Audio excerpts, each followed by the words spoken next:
Olá, meus amores! Hoje vamos deixar o senhor um pouquinho de lado por algumas semanas, tá? Mais pra frente, ele voltará ao nosso programa para realizar suas aparições finais, mas por enquanto vamos deixar de falar sobre o senhor por um tempo para darmos atenção a outros compositores geniais da nossa música popular brasileira. Hoje mesmo, por exemplo, vamos falar sobre mais um gigante importantíssimo na história da nossa MPB e da nossa cultura musical como um todo aqui no Brasil.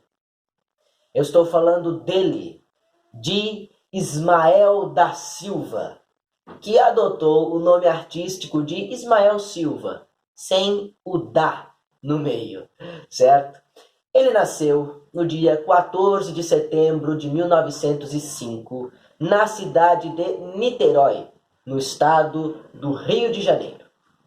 Mais especificamente, ele nasceu num povoado dentro da cidade de Niterói, chamado Jurujuba. Trata-se de um vilarejo habitado em sua maioria por pescadores. Porém, no ano de 1908, portanto, quando o nosso Ismael Silva tinha apenas 3 anos de idade, ele infelizmente perdeu seu pai. E a sua mãe, que naquela época não trabalhava, era sustentada pelo marido, teve que dar o seu jeito para poder criar os seus 5 filhos, sendo o caçula o nosso Ismael Silva. Qual foi esse jeito que ela deu? Bem, primeiramente ela se mudou de Niterói para a capital, para a cidade do Rio de Janeiro. Lá, ela enviou os 4 filhos mais velhos para serem criados por parentes que eram melhores de vida, mas ficou com o caçula, com o nosso Ismaelzinho. Ismael Silva foi criado por sua mãe no bairro do Estácio de Sá, um bairro próximo ao centro da cidade do Rio de Janeiro e um bairro mais humilde, habitado por pessoas de condição financeira mais baixa. Mas, minha gente, o fato de Ismael Silva ter crescido, ter sido educado nas ruas do Estácio de Sá, fez toda a diferença na vida e na carreira dele. Sabe por quê? Porque na história do samba, o Estácio de Sá faria uma verdadeira revolução. Faça a revolução! Sabem por quê?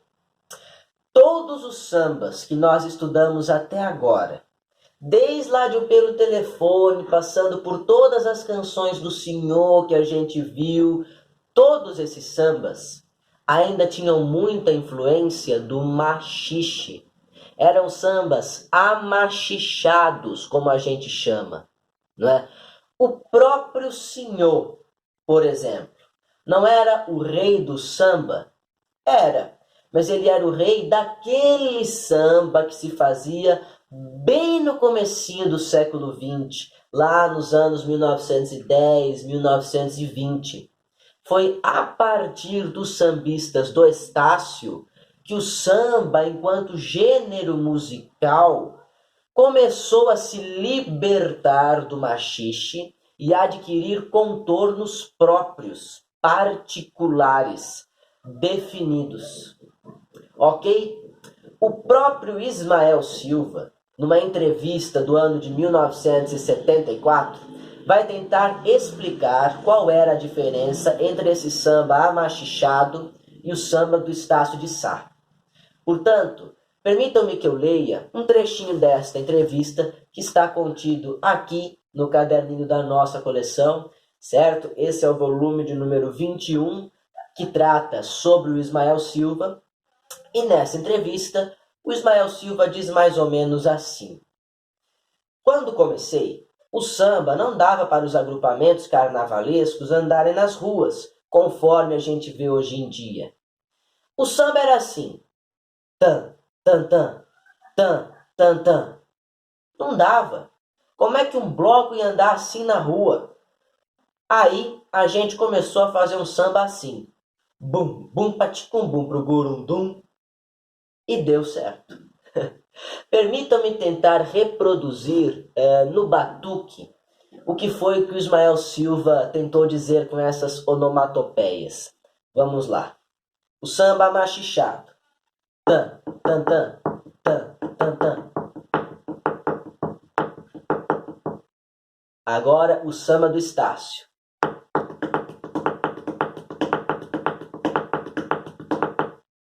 Sentiram a diferença? Pois é. Agora vejam só que interessante. Por essa fala do Ismael, a gente percebe que os sambistas do Estácio fizeram essa mudança no samba movidos pelo carnaval, né? Pelos grupos de carnaval. Vejam só que coisa, a maior festa popular do país ditando os rumos do maior ritmo musical do país. Incrível, eu fico apaixonado por essas coisas, de verdade mesmo. Também segundo este nosso caderninho da coleção, Ismael Silva é o maior representante destes sambistas do Estácio que revolucionaram a história e as estruturas do samba. Portanto, ele não poderia faltar aqui no nosso programa e eu gostaria de começar a falar sobre a história deste compositor fenomenal que eu adoro com a sua primeira música gravada, que se chama Me Faz Carinhos. Olha, eu precisei do seu carinho. Ismael Silva sempre foi um sambista precoce. Crescendo em meio aos malandros do Estácio de Sá, já de criança aprendeu a tocar tudo quanto foi instrumento de percussão. Entre eles o pandeiro, a cuíca, o surdo e o tamborim. Posteriormente, aprendeu também a tocar violão, que embora seja um instrumento de corda, não poderia faltar no repertório de todo bom sambista brasileiro.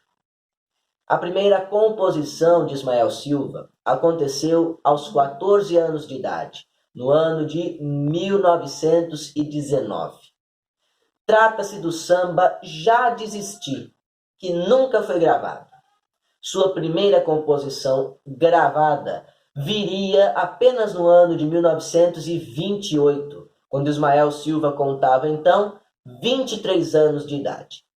E a história da gravação deste samba, que, como eu já disse para vocês, se chama Me Faz Carinhos, é no mínimo polêmica. Vejam por quê. Ismael Silva compôs Me Faz Carinhos em 1928, como vocês já sabem, e neste mesmo ano, um certo pianista apelidado de Orlando Cebola tocou este samba ao piano numa loja de instrumentos musicais do centro do Rio de Janeiro. Adivinha quem é que estava presente nesta loja de instrumentos musicais exatamente no mesmo momento? O futuro rei da voz, Francisco Alves. Ele ouviu Orlando Cebola tocando Me Faz Carinhos no piano e pensou: vai ser um sucesso. Chegou para o Orlando Cebola e disse assim: meu amigo, de quem que é esse samba aí? E o Orlando Cebola respondeu: é de um conhecido meu, Ismael Silva. Pois então diga para ele que eu quero gravar este samba, respondeu Francisco Alves. Mas diga mais do que isso. Diga para ele que além de gravar, eu quero comprar este samba.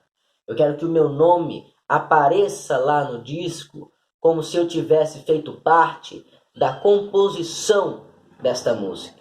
Eu quero aparecer como coautor. Bem, Orlando Cebola passou a informação para Newton Bastos, um outro sambista genial do Estácio de Sá, que era muito amigo do Ismael Silva e que já tinha vendido alguns de seus sambas para o Francisco Alves. E o Newton Bastos foi falar com Ismael Silva, que naquela ocasião estava internado num hospital, recuperando-se de uma sífilis. O Ismael Silva não coube em si de contentação. Ficou abismado. O Chico Alves quer gravar um samba meu? Quer comprar um samba meu? Vende. E assim aconteceu. Francisco Alves comprou o samba Me Faz Carinhos de Ismael Silva e seu nome apareceu como coautor na capa do disco, que foi gravado neste mesmo ano de 1928. Eu vou deixar aí na legenda do vídeo para vocês esta gravação original de Francisco Alves. Mas então, se vocês ainda não entenderam, eu desenho. Francisco Alves não compôs este samba, mas o nome dele aparece como se tivesse composto. Entenderam? Porque ele pagou ao Ismael Silva para o nome dele aparecer na coautoria. Daí vocês vão se perguntar: mas Ismael Silva não se arrependeu disso depois? Talvez, porque financeiramente, o Francisco Alves lucrou mais do que ele. Porque ele lucrou como cantor e como autor, enquanto o Ismael Silva lucrou apenas como autor. Mas foi depois deste samba, lançado pelo grande Francisco Alves, que já era um cantor de sucesso na época, que o nome de Ismael Silva começou a ficar conhecido das gravadoras, de outros cantores que também pediam sambas para ele compor. Então, essa é a polêmica que eu falei para vocês. Francisco Alves explorou ou não explorou o trabalho de Ismael Silva? Se ele explorou, não foi a única vez, porque Ismael Silva comporia mais sambas que constariam com o nome do Chico Viola na coautoria, mas não é bem assim. Sabe como é que eu chamo isso? Agora, permitam-me fazer uma análise sobre a letra do samba Me Faz Carinhos, de Ismael Silva. Vamos lá. Mulher que não me faz carinhos, tens prazer de ver-me aborrecido. Ora, mas mulher, tu estás contrariada, tu não és obrigada a viver comigo. Como podemos perceber, estamos diante de um eu lírico que reclama da falta de carinhos da sua namorada, da sua esposa, enfim, da sua parceira, não é mesmo? Ele diz mais ou menos assim, né? Bom, mulher, tamo junto ou não tamo? Então, minha filha, vem me fazer um dengo. Se não, você não é obrigada a ficar comigo. Vai embora. Entendeu? Vocês podem perceber que é um meu lírico bem manhoso, né? Porque, não é só porque um casal está junto que a mulher é obrigada a fazer carinhos no homem sempre que ele quiser. Uma coisa não tem nada a ver com a outra, não é? Depois, o nosso eu lírico ainda leva essa falta de carinhos, esta suposta falta de carinhos, para o lado pessoal. Querem ver como continua? É o seguinte: se eu fosse homem branco ou por outra mulatinho, talvez eu tivesse sorte de gozar do teu carinho. A maré que enche e vaza, deixa a praia descoberta. Vai-se um amor e vem outro, nunca vi coisa tão certa. Vocês perceberam que ele chamou a mulher de racista? Ele chamou na cara dura, Ele falou: se eu fosse branco ou ainda mulatinho, você vinha me fazer os carinhos que eu quero, né? Mas como eu sou preto, não. Você me despreza. Vocês estão entendendo que ele está levando a coisa para um lado racial que não tem nada a ver? A mulher pode não querer fazer os carinhos simplesmente porque ela não está afim, porque ela não está com vontade naquele momento. E tudo bem, porque os dois têm que querer, não é verdade? O homem e a mulher. Ok? E depois ele ainda fala assim: vai-se um amor e vem outro. Nunca vi coisa tão certa. Ele diz que esse postulado é tão certo quanto a maré da praia. Ou seja, ele ameaça de ir embora, procurar outros amores, né? Vai-se um amor e vem outro. Daí, na segunda estrofe, ele continua: ó meu Deus, o teu orgulho há um dia que acabar. Tudo como o tempo passa, a sorte é Deus quem dá. Vou-me embora, como já disse que vou. Eu aqui não sou querido, mas na minha terra eu sou. Ou seja, ele está dizendo que um dia, mulher, esse teu orgulho vai acabar e você vai fazer os carinhos que eu tanto te peço. Porque eu tenho essa sorte, foi Deus que me deu. Mas, se isso não acontecer, eu vou embora. Ué, você não me quer aqui, eu não sou querido. Mas lá na minha terra, eu tenho quem me queira. Vocês percebem que ele é um eu lírico muito chantagista, né? Muito vitimista. Não gosto desse tipo de pessoa, não. Mas esta foi a análise do samba Me Faz Carinhos que eu estou trazendo aqui para vocês. Foi um samba que fez muito sucesso e, como eu já disse, elevou o nome de Ismael Silva para o princípio de sua fama. Muito bem, gente, ficamos por aqui com o programa de hoje. Semana que vem voltamos com mais um Vamos Falar de Música Brasil para vocês. E, portanto, abraços no coração de cada um, beijos na alma e lembranças do Emílio.